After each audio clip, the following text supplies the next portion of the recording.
Hello दोस्तों, नमस्कार। मैं आपका दोस्त विकास में स्वागत करता हूँ अपनी न्यू वीडियो पर। दोस्तों, जैसे कि मैं आज आया हूँ आमा के वहाँ, और आप देखते हैं कि मैं ज़्यादातर आमा के वहीं आता हूँ क्योंकि आमा के वहीं मुझे ज़्यादा अच्छा लगता है। और कल मैं गया था आपका रामनगर कान्या वॉलीबॉल खेलने, तो उसके बाद मैं आमा के वहाँ आया। तो यहाँ पता चला कि हाथी ने आके कल सारे गेहूँ बराबर कर दिए हैं। दिखाऊँगा आपको अभी टाइम मिलेगा तो। और उसी चक्कर में मुझे भी एक चीज़ पता चली कि अगर हाथी अगर आपके खेत में आता है, अगर आपके गेहूँ धान मतलब आपकी फसल को नुकसान करता है तो आपको उसका मुआवजा भी मिलता है। ये मेरे को आज पता चला है यहाँ के, क्योंकि हमारे वहाँ तो हाथी आते रहता है। हमारी तो नहीं, लेकिन कितनों की फसल ख़राब करता है। अगर उनके पास भी ये जानकारी पहुँचेगी तो क्या पता उन्हें भी अपनी फसल का सही मुआवजा मिल सके। चलते हैं नीचे और आपको मिलाता हूँ भाई साहब। दोस्तों, यह है वो एरिया जहाँ पे हाथी आया था। आप देख पा रहे हैं जहाँ पे गेहूँ आपके गिरे हैं, वहाँ से हाथी होके गया है। ऐसा आया हाथी है, यहाँ पे उसने खाए हैं गेहूँ, उड़ाए हैं, फेंके हैं। खाता कम है, बर्बाद ज़्यादा करता हाथी। और फिर ऐसे ही गया है वो। अब देख सकते हैं लाइन बनी पड़ी है, और वो घर के पास से वो पार होके सीधे फिर वो चला गया। और देख सकते हैं कितना गेहूँ उसने तोड़ लगा है। फ़ोन में तो कम दिख रहा होगा, लेकिन अगर आपको पास जाके दिखाएंगे तो आपको भी देखने को मिलेगा कि वहाँ पे कितनी उसने बर्बादी की है। मुआवजा दोस्तों एकड़ के हिसाब से मिलता है, जहाँ तक का मेरी सुनाई में आ रहा है। और शाम के बच्चों ने 4:30 के बाद चलेंगे सीधे खेलने के लिए। आपको मिलाता हूँ मैं भाई से। चलते हैं नीचे की तरफ। दोस्तों, मैं पहुँच चुका हूँ भाई के पास। अब वो आपको थोड़ी जानकारी देगा उस बारे में। देगा अगर आपके खेत में अगर कोई भी वन्य जीव आ गया, आपके खेतों में कोई भी नुकसान करता है तो उसका आपको मुआवजा मिल सकता है। तो मैं मिलाता हूँ आपको अब सीधे भाई से। नमस्कार साथियों, मेरा नाम जगदीश चंद्र जोशी। जैसा कि आपने पिछले ब्लॉग में भी मुझे देखा था, मैं विकास विक्की का भाई। तो दोस्तों, आज जो हम जो विषय लेके आए हैं वो एक सामान्य सा विषय है। और ये जो समस्या जो हम आज आपको दिखाना चाह रहे हैं और जिसका हम समाधान भी आप लोग को बताना चाह रहे हैं, वो बेसिकली खेती बाड़ी से और वन्य जीव से लेकर है। तो साथियों, एक चीज आप लोग के साथ शेयर करना चाहता हूँ। जैसा कि आप लोग में से बहुत सारे हमारे व्यूअर ये जानते हैं कि मैं गोविंद बल्लभ पंत प्रायोगिक महाविद्यालय का छात्र हूँ। और वहाँ से मैं एक BTech bachelor in technology program college of technology Bandargarh से कर रहा हूँ, और मैं एक फाइनल ईयर का छात्र हूँ। तो आज सुबह डेली रूटीन की तरह आज सुबह मेरे घर बात हुई। तो मेरी माता जी ने बताया कि आज गजानन गणपति, और हम उसको गप्पू बोलते हैं, गप्पू खेत में आया है। तो आप लोग की जानकारी के लिए बता दूं कि मैं रूपपुर गांव में रहता हूं। और रूपपुर गांव जो है जहां मैं रहता हूं वो वन्य क्षेत्र से लगता हुआ है, तो एक सीमा पे है। तो कभी कभार देखने के लिए मिलता है कि जो वन्य जीव हैं वो हमारे खेतों में आ जाते हैं और फसलों में आ जाते हैं। तो ऐसा ही वाकया आज भी हमारे साथ हुआ। तो माता जी के द्वारा मुझे इंफॉर्मेशन मिली कि जो नुकसान है वो ज्यादा हुआ है। बेसिकली जो फसल जो थी हमारी गेहूं की फसल हम लोग यहाँ पे बनाते हैं, इसका हमें ज्यादा नुकसान हुआ है। तो ये चीज बहुत कॉमन है। शायद आप लोग भी इस चीज से वाकिफ होंगे कि खेतों में हाथी आ जाना, सुअर आ जाना, नीलगाय से बहुत सारे जो हमारे फसलों को नुकसान पहुंचता है। ये बहुत कॉमन सी बात है हम और आपके लिए। साथियों, एक छोटा सा आंकड़ा आप लोग के साथ में शेयर करना चाहता हूँ। जैसा कि हम लोग अभी उत्तराखंड स्टेट में हैं, तो उत्तराखंड स्टेट का जो टोटल वन क्षेत्र है वो 53,483 किलोमीटर स्क्वायर का एरिया है, जिसमें हम लोग मेजरली नैनीताल और उत्तराखंड क्षेत्र की बात करें तो जो वन्य क्षेत्र नैनीताल जिले के अंदर आता है वो टोटल 3041.56 किलोमीटर स्क्वायर है। और उधम सिंह नगर की हम लोग बात करें, ये 2542 किलोमीटर स्क्वायर आता है। साथियों, आप लोग ये जानना चाहेंगे कि मैं ये आंकड़ा आप लोग के समक्ष क्यों रख रहा हूँ। आपको बता रहा था कि ये आंकड़ा आपके समक्ष मैं क्यों रखना चाह रहा हूँ, इससे मैं आपको क्या दर्शाना चाह रहा हूँ।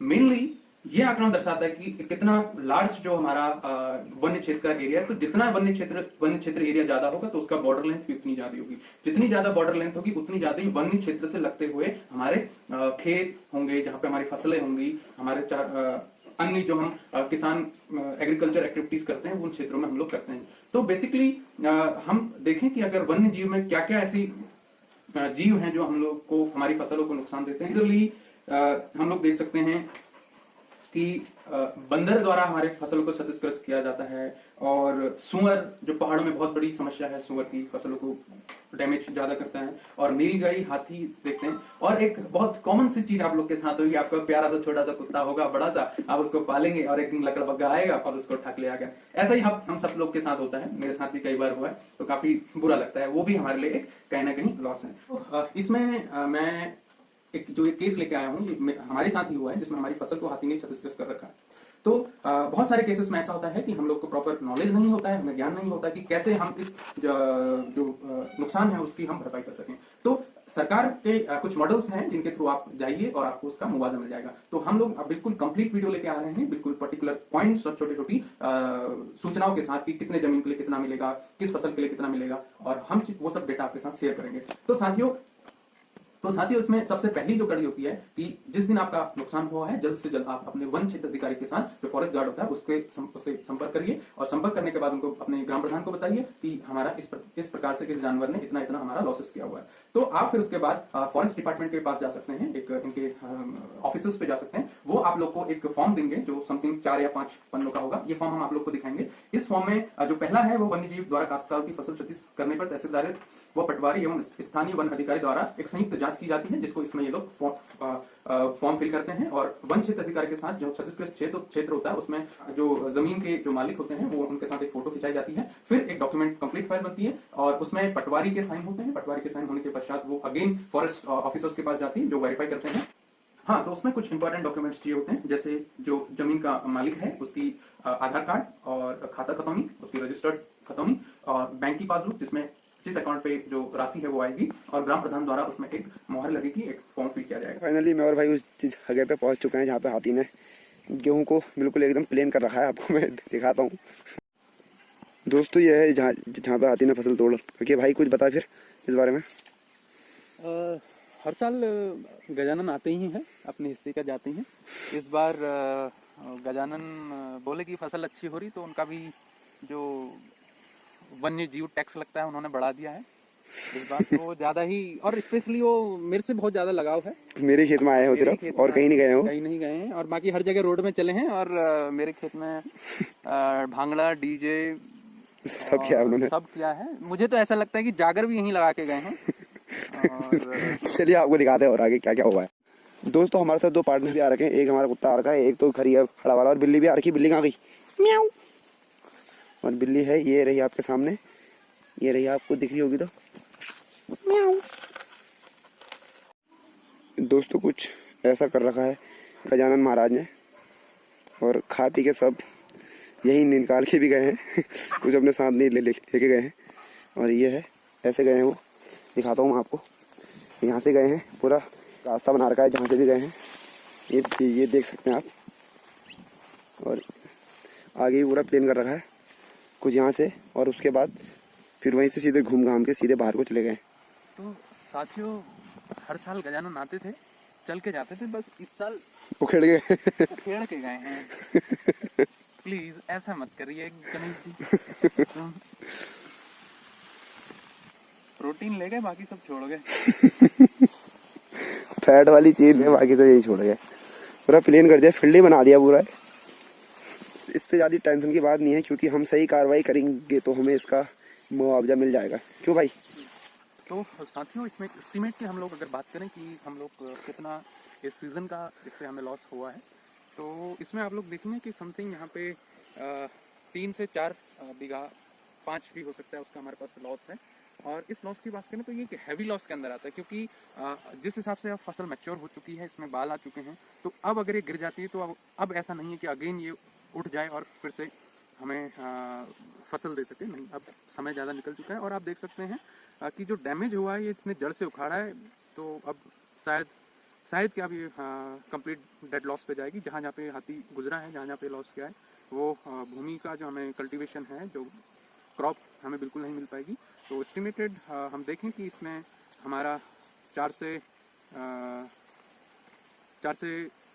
5,000 के बीच में लॉस है, मे भी बढ़ सकता है, क्योंकि इसमें कुछ भी कहें तो हमारा 1-1.5 कुंटल गेहूं का लॉस होगा। फिर उतना ही उसमें हम लोग भूसा भी ऐड कर सकते हैं। और आप लोग देखिए कि फसल 6 महीने का होता है, तो इसको बेयर अप करना थोड़ा मुश्किल होता है। तो एक अगर आप पर्टिकुलर लॉ एंड ऑर्डर से चलेंगे, एक पर्टिकुलर प्रोसेस को फॉलो करते चलेंगे, तो गवर्नमेंट आपको इसका एक एस्टिमेटेड गुड मुआवजा देती है, रिम्बर्स करती है, जो एक बहुत अच्छी पॉलिसी है जिसके बारे में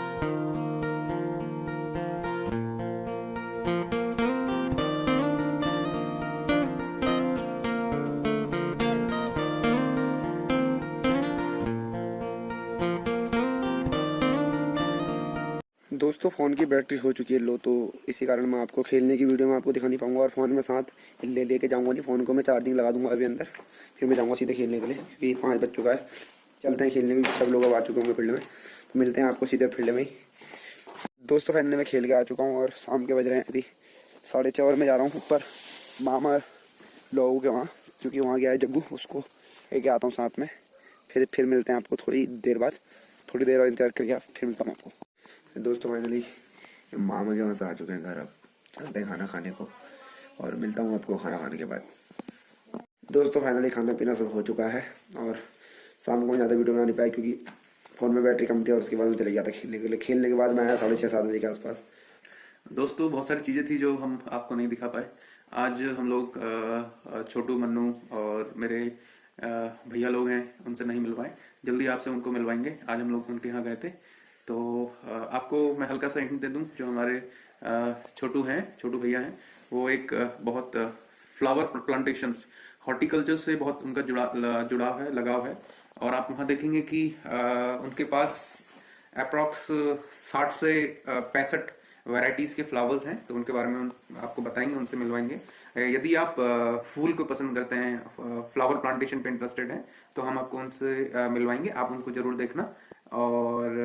और भी भाई लोगों से मिलवाएंगे, जैसे कि हमारे विक्की आए हैं आजकल इधर। तो अभी हाल फिलहाल में हमारे बहुत सारे काम ऑन सेट हैं, शेड्यूल में हैं। जैसे कि अभी हमारी दादी का 1 आई का ऑपरेशन हो चुका है, कैटरेक्ट का, मोतियाबिंद का एक का हो चुका है, और एक कल परसों में प्लान है। तो कल हमारा प्लान क्या है कि हम कुछ वहाँ डॉक्यूमेंटेशन करना है, उसके रिगार्डिंग भी हम आपको बताएंगे। कि आप लोगों ने सुना होगा कि गवर्नमेंट की एक आयुष्मान कार्ड पॉलिसीज होती है, उसको कैसे अवेल करते हैं, क्या उसका प्रोसीजर रहता है कि अगर आप एक आयुष्मान कार्ड धारक हैं तो आपको इलाज करवाने में क्या क्या बेनिफिट्स मिलते हैं, कैसे उनको लेना है, क्या आयुष्मान कार्ड सही है या नहीं। ऐसी बहुत सारी इन्फॉर्मेशन देंगे। जैसे कि कल हम सुशीला तिवाड़ी जाना हमारा ऑन शेड्यूल है, प्लान है। और अभी हम लोग काफ़ी थक चुके हैं। कल बहुत सारा इंटरेस्टिंग चीज़ है, सब इंटरमिक्स हैं। तो मिलते हैं, होप आपको अच्छा लगा होगा, आप इंतज़ार करेंगे कल। और साथियों, एक सबसे बढ़िया चीज़ जो मैं आपके साथ शेयर करना चाहता हूँ कि कुछ दिनों में हमें देखने के लिए मिला है कि जो हमारा चैनल है अनोखा पहाड़ी, ये थोड़ा डाइवर्सिफाइड भी हो रहा है। कि हम लोग ट्रैवल से लेके आम जिंदगी और कुछ इन्फॉर्मेटिव चीज़ें भी आप लोग तक साझा कर रहे हैं, दिखा रहे हैं। और साथ ही हम चाहते हैं कि कहीं ना कहीं हम एक एजुकेटेड होने से कि हम सोसाइटी को किस तरीके से नई इन्फॉर्मेशन दे सकते हैं, कैसे नई चीज़ें दिखा सकते हैं, कैसे हम अपनी सोसाइटी को छोटी छोटी चीज़ों से के बारे में वाकिफ करवा सकते हैं, कि हम लोग साथ में कोशिश करते ही हैं। और मेरा मानना है करनी भी चाहिए, यही हम लोग का टास्क रहता है, मतलब हम लोग की सोच रहती है कि तो कल मिलते हैं आपसे। और हाँ साथियों, मैं आपको बता रहा था कि हमारा जो चैनल है वो ग्रो कर रहा है, और आप लोग का बहुत बढ़िया रिस्पांस हमें देखने के लिए मिल रहा है। और हम चाहते हैं कि ऐसा ही रिस्पांस आप लोग बना के रखें। थोड़ा सा अभी ग्रोथ का जो हमारा स्लोप है, ग्रोथ का जो ग्रोथ रेट है, वो अभी थोड़ा हमारा कम है, धीरे धीरे बढ़ रहा है। बस आपके ही सहयोग से हम लोग इसको एक बड़ा परिवार बनाएंगे। और आशा करते हैं आपका दिन मंगलमय रहा होगा, और यदि आप सुबह देख रहे हैं तो आपका दिन मंगलमय होगा। और इसी के साथ हम विदा लेते हैं, आराम करते हैं। Good night to you all. तो विनोद विक्की जी, भैया यार तुम आज खेलने गए थे ना, जानी भाई यार तुम्हारे साथ, तो कल चलेंगे? कल तो हमारा पूरा दिन शेड्यूल है यार, कल भी परसों ऑपरेशन है, शाम को तो हो जाएगी, शाम को भी चलेंगे।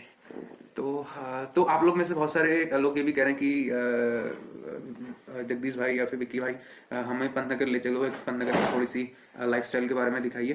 तो कब ऐसा ये संभव कब हो पाएगा विक्की भाई? पता नहीं, अगले जन्म में होगा। नहीं, अगले जन्म में मेजरली ऐसा करेंगे कि जिस दिन मैं कॉलेज जाऊंगा ना तो तू भी चलेगा, मैं तुझे घुमा लाऊंगा वहाँ। गाड़ी पे चलो, गाड़ी में चलेंगे और हम लोग घूम घाम के खेल भी लेंगे यार, हम क्रिकेट वगैरह खेलते हैं वहाँ, क्रिकेट भी खेल लेंगे। और ठीक है फिर। और हमारा उस प्लान के बारे में बता नहीं रहा है भाई लोगों को? आगे नहीं बाद में। नहीं, तो मैं बता देता हूँ, ये मना कर रहा है। भाई लोगों, हाँ हम लोग अभी हमारे एक मित्र हैं गौरव पाठक, जो अभी हाल फिलहाल खटीमा में है। तो साथियों, उन्होंने एक नया मेंबर उनकी फैमिली में जुड़ा है, रॉयल इनफील्ड हंटर लेके आए, बड़े शौकीन हैं। तो हम लोग प्लान कर रहे हैं कि उनका नया गाड़ी है, मेरा भी थोड़ा नया गाड़ी है, तो कैंची धाम का हम लोग प्लान कर रहे हैं। वहाँ जाएंगे, मंदिर जाके थोड़ा पूजा अर्चना करके, थोड़ा इसी बहाने थोड़ा घूम भी लेंगे। क्या घोड़ा खाल भी जल्दी घोड़ा खाल भी वहाँ से चले जाएंगे, पास ही तो है। पास। Okay, good night, tata, see you, bye.